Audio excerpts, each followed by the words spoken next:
믿지 않는 자와 멍에를 매지 말라. 우리 이 말을 목사님 통해서 많이 들었던 그 말의 모습이 있습니다. 결혼하기 전의 모습 속에서 믿지 않는 남자와 결혼한다는 것, 믿지 않는 여자와 결혼한다는 것은 옳지 않다. 그렇기 때문에 믿는 자를 찾아 결혼하라라는 얘기를 들었습니다. 그 말이 여기에서 시작된 모습이 아닌가 싶어요. 정말 그러한 그 맥락과 그러한 모습으로 바울이 말을 하고 있었던 그 내용인가, 이제 우리가 들을 귀가 있지 않겠나라고 봅니다. 왜 이러한 말을 그 바울이 하고 있는가, 또 하나님께서 왜 이러한 말을 하게 하시고 있는가라는 것들을 이제는 조금이나마 알 수 있는 우리 모두가 아니겠는가 싶어요. 그래서 바르게 알고 바르게 갈 수 있는 우리가 되어줘야 할 것입니다. 결혼의 상대는 믿는 자든 믿지 아니하는 자든 서로 좋아하는 관계가 맺으면 됩니다.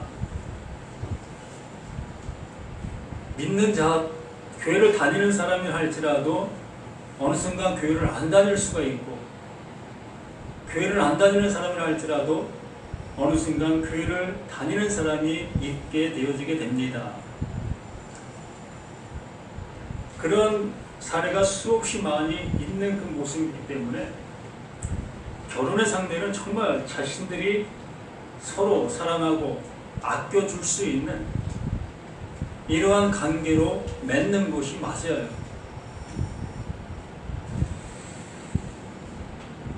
자, 오늘의 말씀을 함께 보도록 하겠습니다. 우리가 10절 말씀에서 보면 근심하는 자 같으나 항상 기뻐하고 가난한 자 같으나 많은 사람을 부유하게 하고 아무것도 없는 자 같으나 모든 것을 가진 자로다 라는 그 모습으로 한 단락을 결론을 짓게 되어집니다. 그러므로 여기에 있는 우리들은 모든 것을 가진 자로 있어야 맞는 거예요. 모든 것을 갖지 못한 그러한 모습 속에 있는 나라면 이 이후의 말들이 나와는 상관이 없는 말이 되어지는 겁니다. 바울은 하나님의 입장 속에서 또한 예수 그리스도의 입장 속에서 또 자신이 그 하나님의 입혀주신 그 옷을 입은 입장 속에서 말하고 있는 이 말들이기 때문에 우리가 이 말이 그 입장의 모습으로 듣고 있어야만 비로소 이 모든 말씀 속에 있는 그 내용들의 은혜를 잊게 되는 것이고 하나님께서 주시고자 하신 주심의 은혜 속에 살아가게 되어지는 거예요.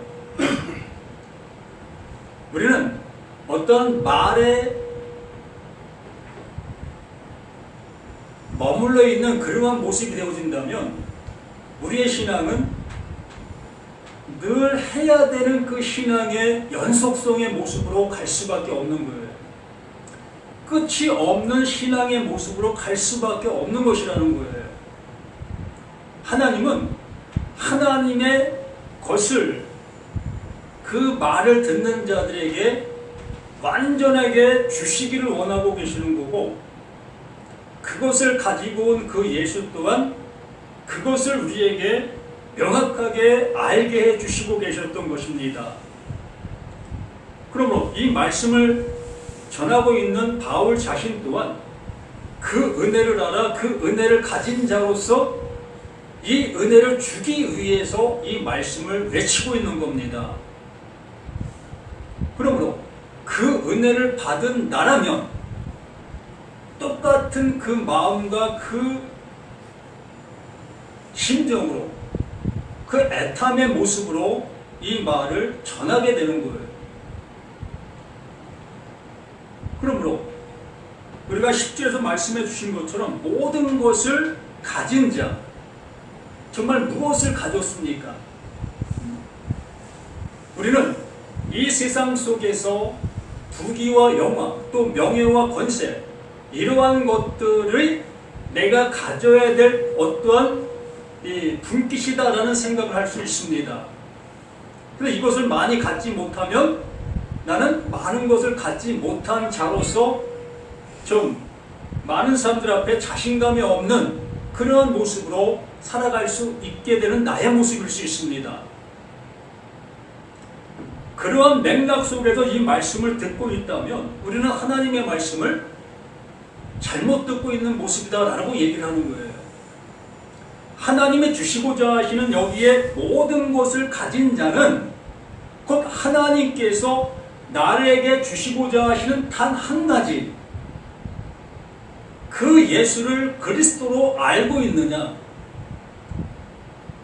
지금까지 내가 말한 모든 말들을 하나님께서 이루실 약속으로 듣고 있느냐, 이것을 가졌느냐 못 가졌느냐의 모습을 얘기하고 있는 거예요. 그래서 바울은 그 하나님의 그 말씀을 약속으로 들었고 약속으로 가진 존재이기 때문에 다른 사람들이 볼 때는 정말 밥 먹을 돈도 없는 그 상황의 모습입니다. 잠잘 곳도 수없이 많이 있지만 그 돈을 지불하지 못해서 그곳에 들어가 잠잘 수도 없는 그 상황에 있는 바울의 지금의 모습이에요. 그러한 상황의 모습이기 때문에 남들이 그 바울을 볼 때는 참 비참한 존재구나, 하나님의 일을 한다 하면서 어떻게 저러한 모습으로 하나님을 일을 할 수 있느냐라고 할 수밖에 없는 그러한 핀잔과 조롱을 받을 수밖에 없는 바울의 그 상태적인 그 모습인 거예요. 그럼에도 불구하고 이 바울은 자신이 가지고 있는 이것이 그 조롱하는 그들에게 줘야 될 하나님의 것인 거예요. 그렇기 때문에 이 바울은 그들이 갖지 못한 그 하나님의 것을 가진 존재가 되었기 때문에 모든 것을 가진 자로 외칠 수가 있었던 겁니다. 여기 계신 우리들은 어떻습니까? 이러한 모든 것들을 세상적 관점인 그러한 모습으로 저울질하고 있는 나의 모습이라면 평생을 가도 채워질 수 없을 겁니다. 그러나 하나님께서 주시고자 하시는 그 은혜를 내가 지금 받은 나의 모습이라면 우리는 담대하게 외칠 수 있을 겁니다. 하나님이 내게 주셨습니다. 그러면 난 모든 것을 가진 자입니다. 아멘. 이러한 모습으로 우리는 이 말씀 앞에 서는 것이요, 말씀을 또한 나의 입을 통해서 담대하게 증거할 수 있는 나, 너, 우리 모두가 되어지는 그 모습이 되는 거예요. 그러한 상태의 모습 속에서 11절 고린도인들이여 너희를 향하여 우리의 입이 열리고 우리의 마음이 넓어졌다. 지금 바울이 전하고 있는 그 맥락의 모습이 무엇인지를 너희가 알아듣고 있겠느냐? 지금 바울은 하나님이 주시고자 하시는 그것을 가지고 완전한 모습으로 열어놓았다, 외치고 있다, 증거하고 있다.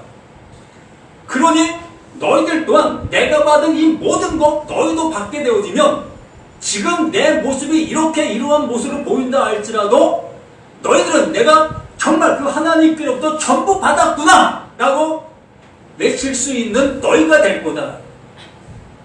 아멘. 정말 제가 초라하게 보일 수도 있겠고 별볼 없는 모습으로 보일 수도 있을 겁니다. 그러나 저는 그 하나님이 주신 그것을 가진 존재이기 때문에 저는 나의 모습을 본다면 누구보다도 난 감격하고 난 줄 게 있는 사람이니까, 외칠 게 있는 사람이니까 우리는 이러한 모습으로 이 말씀 앞에 이 말씀을 먹어야 될 우리 자신들이라는 거예요.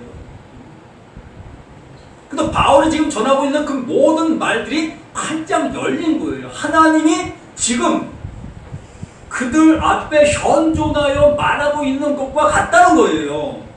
그분이 주시려고 하는 그것을 그대로 보이고 있다고 얘기를 하는 겁니다. 그런데 신기한 것은 그 하나님 보내신 자 그 예수가 수많은 군중들 앞에 나타나서 그 입을 통해서 하나님의 말씀을 전하게 되어집니다. 그런데도 불구하고 어느 누구도 알아듣는 사람이 없어요. 왜 그럴까요? 하나님 보내신 자 그 예수가 한 말씀 한 말씀 하는데도 못 알아들어요. 왜 그런 거냐고요?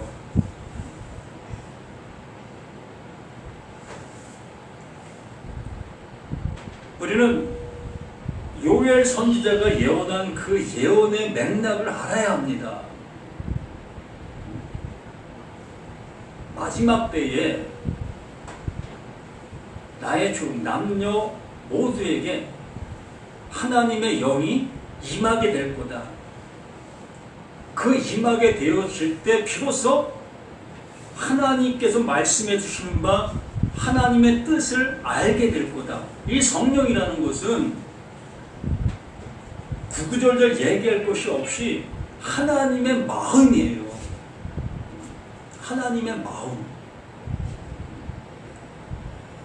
이걸 성령이 온다 왔다 라고 얘기를 하는 겁니다. 그러므로 이 말씀은 하나님의 마음이 담겨있는 말들이잖아요.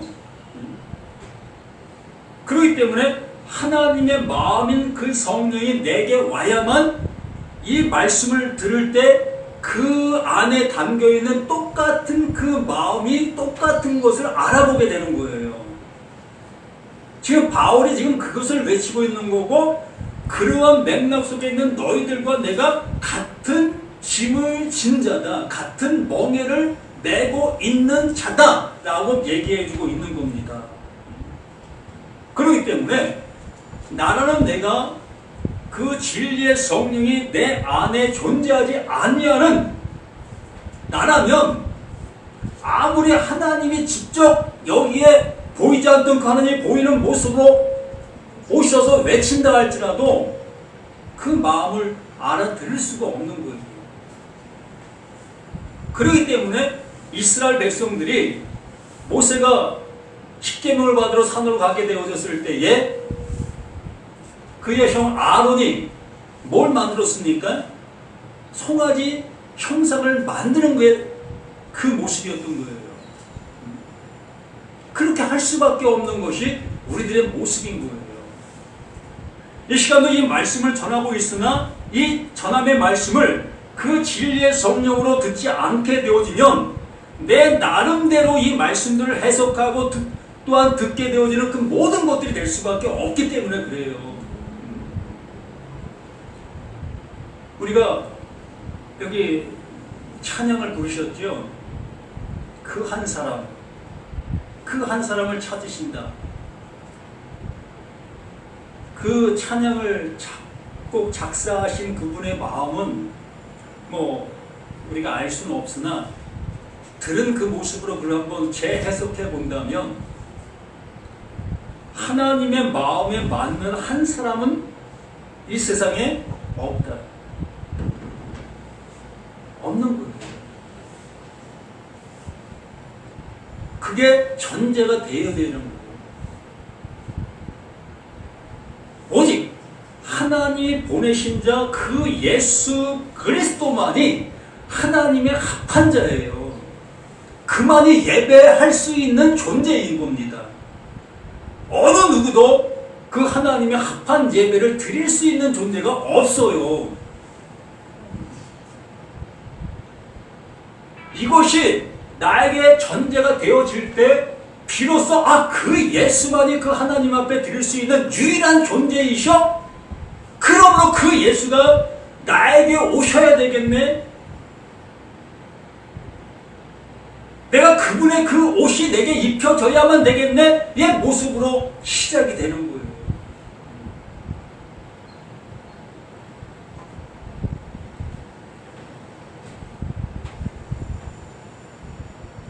우리의 입이 열리고 우리의 마음이 넓어졌으니 너희가 우리 안에 좁아진 것이 아니라 오직 너희 심정에서 좁아진 것이니라. 하나님의 말씀이 지금 어떻게 들리고 있느냐의 모습을 표현해주고 있는 겁니다. 우리는 지금까지 넓은 모습 속에서 교회라는 곳을 다녔고 또 넓은 범위 속에서 목사님들의 말씀을 들었습니다. 이것도 하나님의 말씀, 저것도 하나님의 말씀, 하나님이 원하시는 말씀들이라는 그 모든 맥락 속에서 우리는 듣고 들었던 겁니다. 그러므로 우리 자신들의 모든 것들이 그 넓은 말을 들은 나 자신의 넓음의 모습이 됐던 거예요. 그런데 웬걸? 이 바울이 전하는 그 모든 말은 그 수많은 말씀들 속에서 오히려 반대적인 모습으로 외치고 있는 그 말로 들리게 되어지게 됐을 때에 우리의 모든 것들이 다 어떻게 되어지는 겁니까?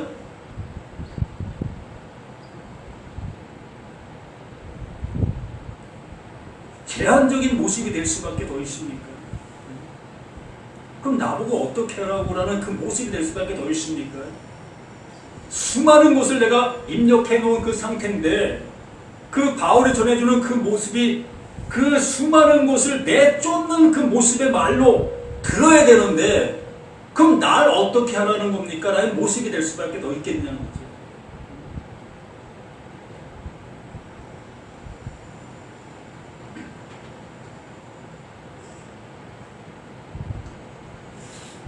내가 자녀에게 말하듯 하노니 보답하는 것으로 너희도 마음을 넓히라. 내가 자녀에게 말하듯 하노니 자녀에게 말하는 그 부모의 입장이 어떻습니까?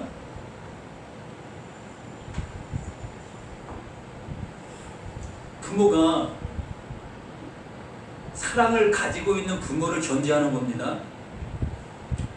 부모가 자식을 향해서 매를 듭니다. 그러나 자식의 입장 속에서는 뭐죠? 왜 나를 아프게 해? 우리 부모는 나쁜 부모인가 봐. 자식의 입장에서는 그 부모를 향해서 그렇게 생각하게 됩니다. 그러나 분명히 부모 입장은 그 자식을 너무나 사랑하고 있는 그 입장 속에서 뭘 들은 거예요? 매를 들은 거예요. 서로 틀리지 않습니까? 자식은 그걸 못 받아들여요. 그러나 부모 입장 속에는 그것을 강행합니다. 그렇게 되어졌을 때에 자녀가 어느 순간 그 어미의 마음을 알게 되는 거지요. 그랬을 때에 지금 현재 내가 고통의 모습이었지만 그 고통의 모습이 자신에게 더 유익한 모습으로 되어지는 그 모습이 될 수 있는 그 첫째 그 모습이었던 거 아니겠습니까? 지금 바울이 외치고 있는 그 말이 그들에게는 너무나 힘든 말로 들리고 있으나 그 말이 그들에게 들려지게 되어진다면 너희들 또한 나와 똑같은 하나님 주신 그 은혜를 함께 갖게 되는 존재가 되게 되는 거다.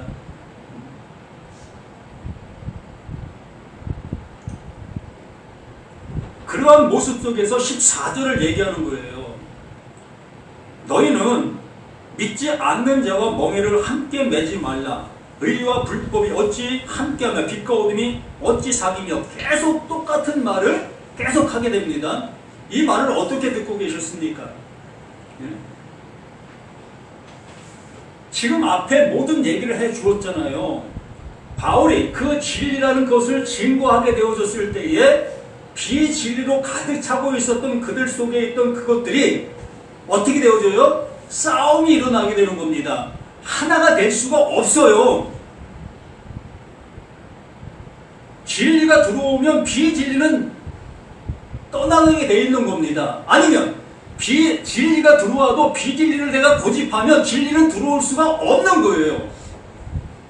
지금 이 얘기를 더 자세하게 설명하기 위해서 이걸 비유로 들고 있는 거예요. 그러므로 나라는 내가 비진리라는 모습이라면 그 예수와는 함께 갈 수가 없는 거예요.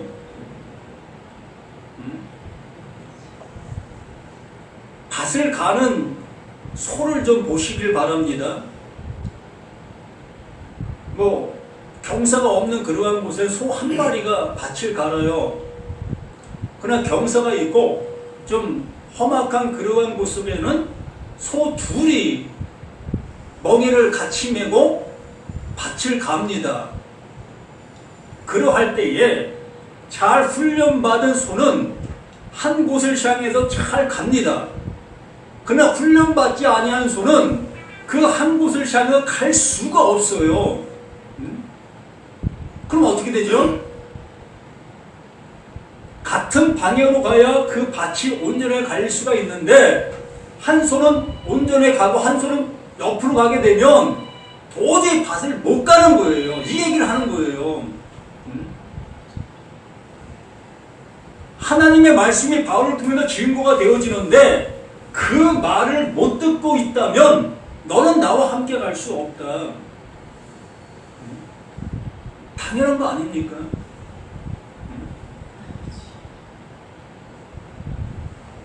진리가 외쳐지고 있는데 그 진리를 받아들여야 될 우리 자신들인데 그걸 받아들이지 못하고 있는 그 모습에 있다면 함께 갈 수가 없는 거예요. 괴로움밖에 더 하겠습니까? 곁길로 가는 그 소를 그 쟁기질하는 그 주인이 가만 놔두겠습니까? 예?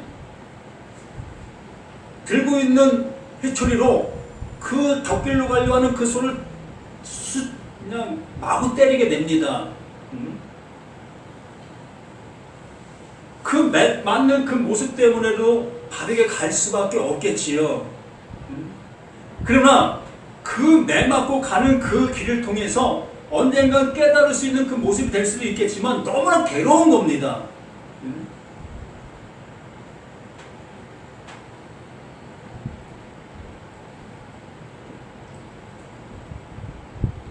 그리스도와 벨열이 어찌 조화되며 믿는 자와 믿지 않는 자가 어찌 상관하며 하나님의 성전이 우상이 어찌 일치가 되려 우리는 살아계신 하나님의 성전이라 이와 같이 하나님께서 이르시되 내가 그들 가운데 거하며 두루 행하여 나는 그들의 하나님이 되고 그들은 나의 백성이 되리라. 이것이 일치가 되어지는 그 관계 형성이 되어야 되는 겁니다. 그러나 곁길로 가는 그 사람도 이 하나님과 일치가 되어 있기 때문에 문제가 되는 거예요. 옳게 가는 사람도 하나님과 일치가 되어 있고 그르게 가는 사람도 하나님과 일치가 되어져 있는 그 상태적인 모습에 있기 때문에 이게 함께 못 가는 거예요. 내가 믿고 가는 이 하나님이 잘못된 하나님으로 인지가 되어져야만 돌아올 수 있는 겁니다. 이것이 되어지지 않냐고 내가 믿고 있는 이 길이 옳다 여기고 있는 그들 속에서는 그들이 가는 그 방향이 옳은 거예요. 누가 뭐라고 한다 할지라도. 50년 동안 신앙생활한 사람 그 사람을 향해서 당신 그 길이 잘못됐어 라고 얘기했을 때 그래요? 내 길이 잘못됐어요? 돌아설 수 있는 사람이 누가 있습니까? 너 무슨 얘기하는 거야? 내가 50년 동안 내가 신앙생활을 했어. 그런 나를 잘못됐다고 얘기해? 너 몇 년 했어? 그렇게 물을 겁니다. 신앙을 경력으로 우리는 어찌 보면 따라가고 있는 모습이 아닌가도 싶어요. 하나님은 이 말씀이 들리느냐 안 들리냐의 모습으로 우리를 좌우하는 거예요. 바울은 수십 년간, 수백 년간, 수천 년간 이스라엘 백성들 그들을 향해서 외치는 것이 아니라 늘상 곁길로 가고 있었던 그들을 향해서 그 하나님의 올곧은 그 말씀을 외치고 있는 겁니다.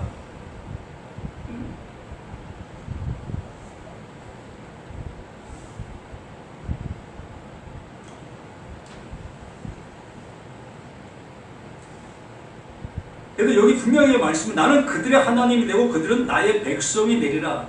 이것이 명제로 우리에게 존재로 존재해야 되는 겁니다.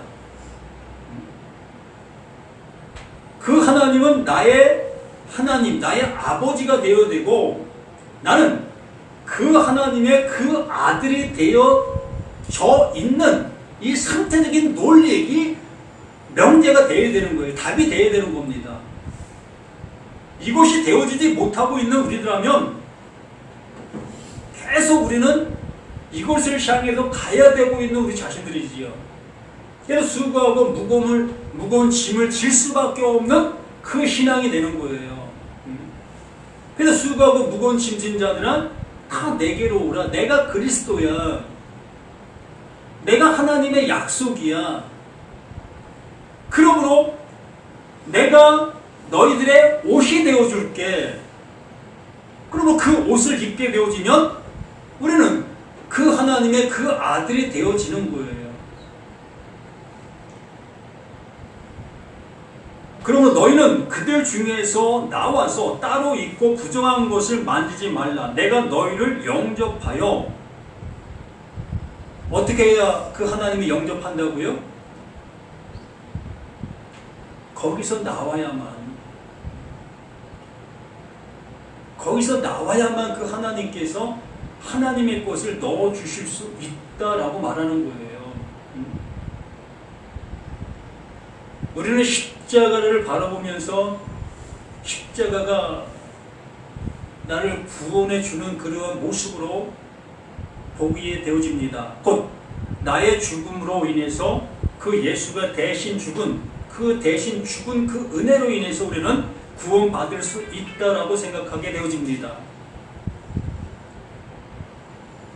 그러나 하나님께서는 그 예수의 죽음이 우리를 구원해 주는 건 맞지만 그 죽음은 곧 그 예수의 죽음이 아니라 나의 죽음이라는 것으로 온전히 알게 되어지는 자를 그 하나님은 살리시는 거예요. 그렇게 살리셔서 하나님의 그 아들 되게 해주시는 그 은혜 속에 넣어주시는 겁니다. 그러므로 내가 지금 여기에 말씀해 주신 것처럼 너희는 그들 중에서 나와서 따로 있고 부정한 것을 만지지 말라. 내가 너희를 영접하여 너희에게 아버지가 되고 너희는 내게 자녀가 되리니 전능하신 주의 말씀이니라. 이러한 은혜를 그 하나님이 주시고 계시고 이 모든 말씀들이 이것을 얘기하고 있었다라고 말하는 것이며 성령이 내게 오게 되어지면 이 은혜가 내게 주어지고 있는 그 사실을 알게 되는 겁니다. 아니, 이 사실이 내게 주어진 은혜가 되어지므로 우리는 그 은혜 속에 살아가는 존재가 되는 거예요. 이제 우리는 그 하나님의 그 아들의 존재로 살아가는 것이지 그 아들 되기 위해서 신앙생활하는 그 모든 것 속에서는 벗어난 자들이 되는 거예요. 우리의 어떤 모습으로 될 수 있는 것이 아니라고 말씀을 드렸지 않았습니까? 그 예배하는 한 사람을 찾는다 했는데 그 찾으시는 분은 오직 예수 그리스도만 그 하나님께서 찾으실 수 있는 존재라고 말씀을 드렸지 않았습니까? 그러므로 나는 그 하나님 앞에 온전한 예배를 드릴 수 없는 자라는 것으로 인지하게 되어질 때 비로소 그 하나님께서 그 예수에게 입혀주신 옷을 나에게 입혀주심으로 나 또한 예배하는 자가 될 수 있는 내가 되는 거예요. 이걸 여기에 말씀해 주신 것이 너희에게 아버지가 된다는 겁니다. 나에게 아버지 아니었던, 나에게 아버지가 아니셨던 그분이 이제 내가 내 아버지가 되어줄게. 너는 이제부터 내 아들이야. 아멘. 이 은혜 받자고요. 이 은혜 받은 자들로 살자고요.